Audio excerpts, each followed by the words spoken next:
తెలంగాణ రాష్ట్రంలో కాంగ్రెస్ ప్రభుత్వం సుస్థిరంగా ఉండాలంటే బీఆర్ఎస్ పార్టీకి చెందినటువంటి ఎమ్మెల్యేలను తమ పార్టీలో చేర్చుకోవాలన్నది కాంగ్రెస్ పార్టీ యొక్క లక్ష్యం. సీఎం రేవంత్ రెడ్డి కూడా అదే పనిలో ఫుల్ బిజీగా ఉన్నారు. ఆయన పార్టీకి చెందినటువంటి ఎమ్మెల్యేలు కానీ మంత్రులు కానీ అదే చెప్తా ఉన్నారు. మా ప్రభుత్వం సుస్థిరంగా ఉంటుంది ఇంతమంది వస్తే అన్నప్పుడు అప్పుడు తలుపులు వేస్తారంట వీళ్ళు. ఇంకా వేరే పార్టీ నుంచి ఎమ్మెల్యేలను చేర్చుకోకుండా అప్పుడు డోర్లు వేసేస్తారంట. సో ఇతర రాష్ట్రంలో ఏ సమస్యలు ఎన్నైనా ఉండని, ప్రజల సమస్యలు ఎన్నైనా ఉండని, నిరుద్యోగులు రోడ్డెక్కని, పింఛన్ కోసం ప్రజలు పడిగాపులు కాయని, రైతు బంధు విషయంలో, అదేవిధంగా రుణమాఫీ విషయంలో ఎలాంటి ఇబ్బందులు ఎదుర్కొన్నా మాకు సంబంధం లేదు. మాకు కావాల్సింది మా ప్రభుత్వం సుస్థిరంగా ఉండాలి, దానికి ఏం చేయాలని దాని మీద మా దృష్టి ఉంటుంది. ఇతర పార్టీలు ఉన్నటువంటి ఎమ్మెల్యేలు మా పార్టీలు చేర్చుకోవడమే మా లక్ష్యం అని చెప్పి రేవంత్ రెడ్డి గారు అదే పనిలో బిజీగా ఉన్నారు. అయితే రేవంత్ రెడ్డికి సంబంధించి పెద్ద ఎత్తున ట్రోల్స్ జరుగుతూ ఉన్నాయి. గతంలో ఎన్నికలకు ముందు రేవంత్ రెడ్డి ఏం మాట్లాడారు, ఎన్నికల తర్వాత ఏం మాట్లాడారు.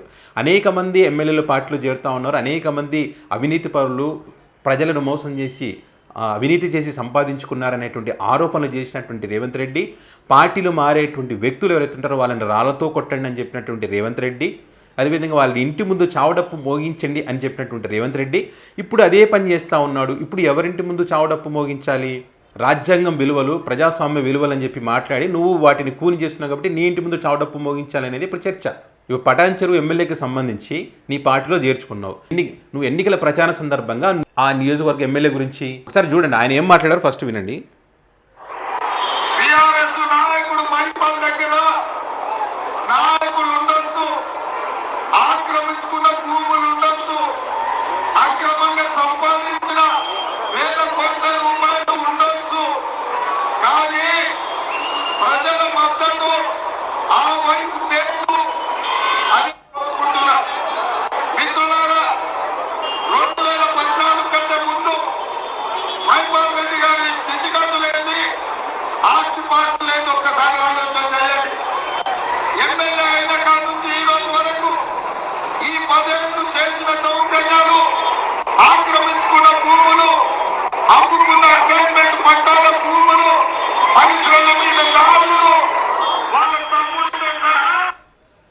ఇది ఎన్నికలకు ముందు అంటే ఎన్నికల ప్రచారం సందర్భంగా గూడెం మైపాల్ రెడ్డి అవినీతి సంపాదన గురించి, ఆయన ప్రజల సొమ్ము దోచుకున్నాడని చెప్పి, ప్రజలను ఇబ్బంది పెట్టాడని చెప్పి, ఆయన తమ్ముడు ఈయన ఇద్దరు కలిసి అనేక దుర్మార్గమైనటువంటి పనులు చేశారని చెప్పి, కాబట్టి ఇలాంటి వ్యక్తులను గెలిపించకూడదు, కాంగ్రెస్ పార్టీ అభ్యర్థిని గెలిపించాలని చెప్పి ఎన్నికల సందర్భంగా ఆయన చేసినటువంటి ప్రచారం. మరి ఈరోజు నీ పార్టీ కండువ కప్పి నీ పార్టీలోకి ఆహ్వానించావు కదా, మరి ఈరోజు ఆ రోజు ఉన్నటువంటి అవినీతి అవన్నీ ఈరోజు లేవా? మరి ఆ రోజు అవినీతి పరుడు ఈరోజు నీతిపరుడు ఎలా అయ్యాడు? మరి ఆ రోజు దౌర్జన్యాలు చేశారు, మరి ఈరోజు దౌర్జన్యం చేయలేదా? మరి ఆ రోజు ప్రజలకు మేలు చేయలేదని చెప్పావు, మరి ఈరోజు ఏ రకంగా పార్టీలో చేర్చుకున్నావు?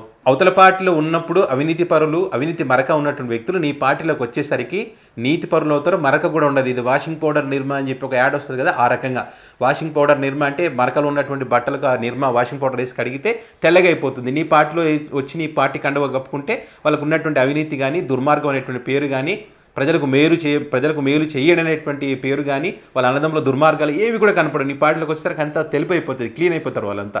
అవినీతి ఉండదు, ఏముండదు, చాలా క్లియర్.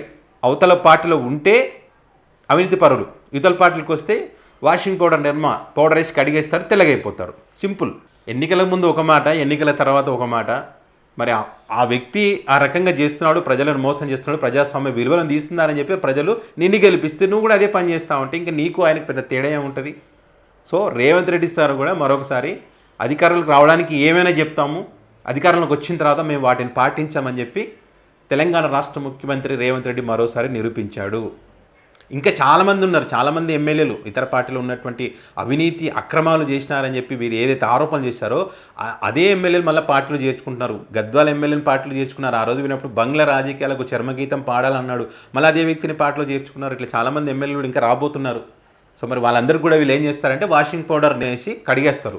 సో భవిష్యత్తులో కర్మ అనుభవించక తప్పదు. ఎవరైతే పార్టీలు మారారో, ఎవరైతే పార్టీలు మారడానికి ప్రోత్సహించారో వాళ్ళందరికీ ప్రజలు బుద్ధి చెప్తారు. మొన్న ఎన్నికలు చెప్పారు కదా, అదే రకంగా మళ్ళీ ఈ కర్మ అనుభవించకైతే తప్పదు. ఇలాంటి రాజ్యాంగ విలువలను కాపాడకుండా ప్రజాస్వామ్యానికి విరుద్ధంగా చేసేటువంటి ఎవరినైనా సరే ఆ సమయం వచ్చినప్పుడు ప్రజలు ఉతికి ఆరేస్తారు, అందులో ఏమాత్రం డౌట్ లేదు.